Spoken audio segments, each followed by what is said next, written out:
ભરૂચ શહેરના rotary club ખાતે નારી વંદન ઉત્સવ અંતર્ગત મહિલા સ્વરોજગાર મેળાનું આયોજન કરવામાં આવ્યું હતું। આ મેળાનું આયોજન મહિલા અને બાળ વિકાસ વિભાગ, ગુજરાત રાજ્ય ગાંધીનગર, ગુજરાત મહિલા આર્થિક વિકાસ નિગમ લિમિટેડ, ગાંધીનગર મહિલા અને બાળ અધિકારીની કચેરી તેમજ જિલ્લા રોજગાર કચેરી ભરૂચના સંયુક્ત ઉપક્રમે કરાયું હતું। મહિલાઓને આત્મનિર્ભર બનાવી રોજગાર અને સ્વરોજગારીની તકો સાથે જોડવાના હેતુથી આ મેળો યોજાયો હતો, જેમાં જિલ્લાના વિવિધ ક્ષેત્રોની આશરે 10 જેટલી કંપનીઓએ ભાગ લીધો હતો। અમદાવાદમાં દિન પ્રતિદિન નશાકારક દ્રવ્યોના વેચાણમાં વધારો થઈ રહ્યો છે। ખાસ કરીને પૂર્વ વિસ્તારના વટવામાં નશાકારક ચીજ વસ્તુઓનું વેચાણ વધી રહ્યું છે। ત્યારે અમદાવાદ નાર્કોટિક્સ ટાસ્ક ફોર્સની ટીમ દ્વારા વટવા વિસ્તારમાં આવેલા 4 માળિયા ખાતે આવેલા મકાનમાં દરોડો પાડી 478 કફ સિરપની બોટલો જપ્ત કરવામાં આવી છે।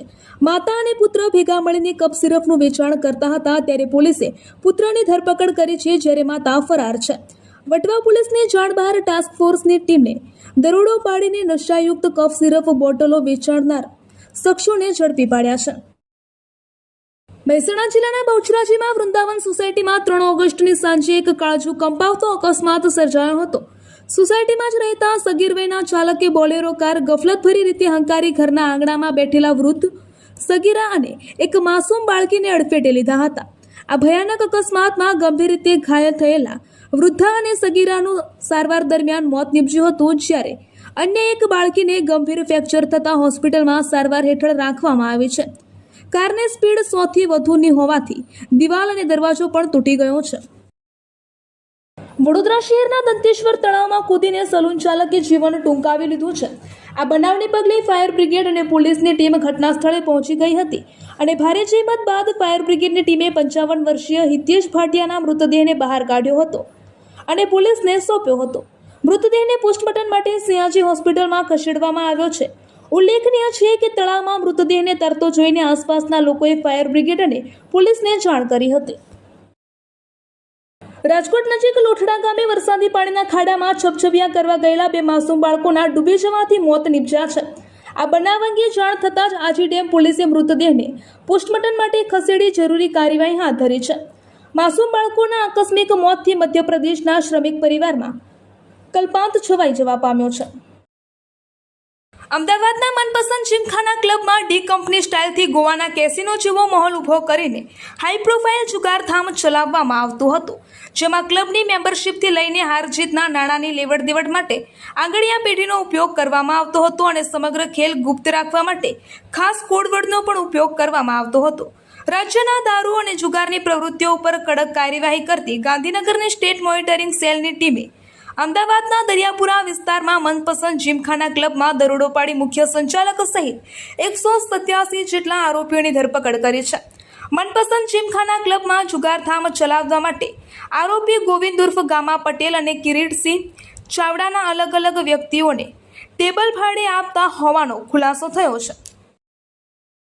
લંડનમાં 7 થી 14 ઓગસ્ટ દરમિયાન પ્રથમવાર ઐતિહાસિક સંત સંસદનું આયોજન કરવામાં આવ્યું છે। ધ નેશનલ શક્તિ કેન્દ્રની 25મી વર્ષગાંઠ નિમિત્તે યોજાઈ રહેલા કાર્યક્રમમાં ગઢડા ગોપીનાથજી મંદિરના પૂર્વ ચેરમેન એસપી સ્વામી સહિત દેશભરના મહામંડલેશ્વરો, મહંતો અને અગ્રણી સંતો હાજર રહેશે। આ સંત સંસદમાં હિન્દુ, બૌદ્ધ, શીખ અને જૈન ધર્મના પ્રતિનિધિઓ એક મંચ પર આવશે। તેઓ ભારતની આધ્યાત્મિક પરંપરા, સાંસ્કૃતિક વારસા અને વૈશ્વિક ભાઈચારાનો સંદેશ આપશે। એર ઇન્ડિયાની ફુકેટ દિલ્હી ફ્લાઇટ AI2379ને સોમવારે ઉડાન દરમિયાન ટર્બ્યુલન્સનો સામનો કરવો પડ્યો હતો। એરલાઇન અનુસાર ક્રૂઝ દરમિયાન વિમાનની ઊંચાઈમાં થોડા સમય માટે ફેરફાર થયો હતો, પરંતુ ફ્લાઇટે પરિસ્થિતિ સંભાળી લીધી હતી અને વિમાનનું દિલ્હી એરપોર્ટ પર સુરક્ષિત લેન્ડિંગ કરવામાં આવ્યું હતું। એર ઇન્ડિયાએ જણાવ્યું હતું કે વિમાનમાં સવાર તમામ મુસાફરો અને ક્રૂ સુરક્ષિત છે। હાલમાં કોઈના ગંભીર રીતે ઘાયલ થવાની માહિતી સામે આવી નથી, જોકે કેટલાક મુસાફરો અને ક્રૂ મેમ્બર્સને સામાન્ય ઈજાઓ થઈ છે, જેમને સાવચેતીના ભાગરૂપે એરપોર્ટ પરની મેડિકલ સુવિધામાં તપાસ અને સારવાર માટે મોકલવામાં આવ્યા છે। સંસદના ચોમાસુ સત્રના 12મા દિવસે રામ મંદિરના દાનચોરીના મામલે બંને ગૃહોમાં ભારે હોબાળો થયો હતો.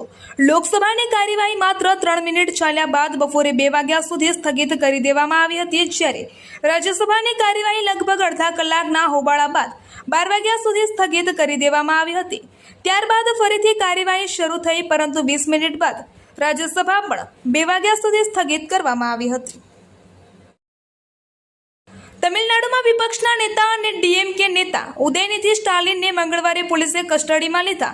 તેમના પર કાવેરી જળ વિવાદ પર આયોજિત એક રેલીમાં અભિનેત્રી ત્રિશા પર કથિત વાંધાજનક ટિપ્પણી કરવાનો આરોપ છે. આ મામલે પોલીસે તેમની વિરુદ્ધ જ 6 કલમો હેઠળ કેસ નોંધ્યો છે. ધરપકડથી બચવા માટે ઉદયનિધિએ મદ્રાસ હાઈકોર્ટમાં આગોતરા જામીન માટે અરજી પણ કરી છે. સોમવારે તંજાવુરમાં કાવેરી મુદ્દે આયોજિત રેલીમાં ઉદયનિધિ મુખ્યમંત્રી સી જોસેફ વિજય પર નિશાન સાધી રહ્યા હતા. આ દરમિયાન ભીડમાંથી કેટલાક લોકોએ ત્રિશાના નારા લગાવ્યા હતા. આરોપ છે કે આના પર ઉદયનિધિએ કહ્યું હતું કે પાણી ક્યાંય પહોંચે કે ન પહોંચે, પરંતુ ત્યાં જરૂર પહોંચવું જોઈએ. બાદમાં તેમણે સ્પષ્ટતા કરી કે તેમનો ઇશારો કાવેરીના પાણી તરફ હતો.